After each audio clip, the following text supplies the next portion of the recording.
आता बघूया मुगाचं वरण. ह्यामध्ये मी टोमॅटो, मूग डाळ आणि मीठ घातलेलं आहे. हळदी नाही घातली मी ह्याच्यामध्ये. फोडणीसाठी तेल गरम केलेलं आहे. चला तर फोडणी बघूया कशी माझ्या पद्धतीत. त्यासाठी घेतलेलं आहे लसूण, कढीपत्ता, सुकी काश्मीरी मिरची, राई, जिरं आणि हळदी. आता आपण टाकूया राई. राई छान तडतडली पाहिजे. त्यानंतर घालूया जिरं, त्यानंतर लसूण, कढीपत्ता आणि सुकी लाल मिरची.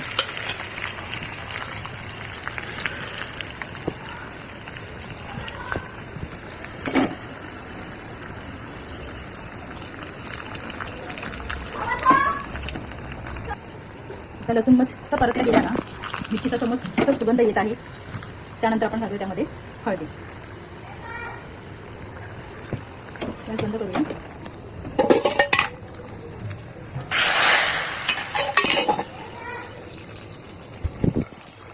जेव्हा कधी पण आपण फोडणी टाकतो ना डाळीमध्ये, त्यानंतर झाकण द्यायचं.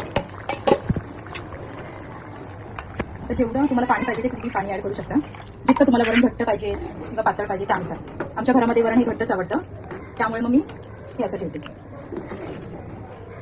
छान उकळी आल्यानंतर आपण त्यामध्ये कोथिंबीर घालून घेऊया. अशा प्रकारे आपलं वरण झालेलं आहे. जर वरण आपल्यास आवडलं तर अशाच आणखी रेसिपीसाठी मला फॉलो करा, आणि रेसिपी हवी असेल तर प्लीज मला DM करा.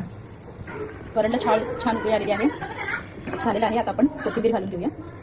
अशा प्रकारे आपलं वरण तयार आहे.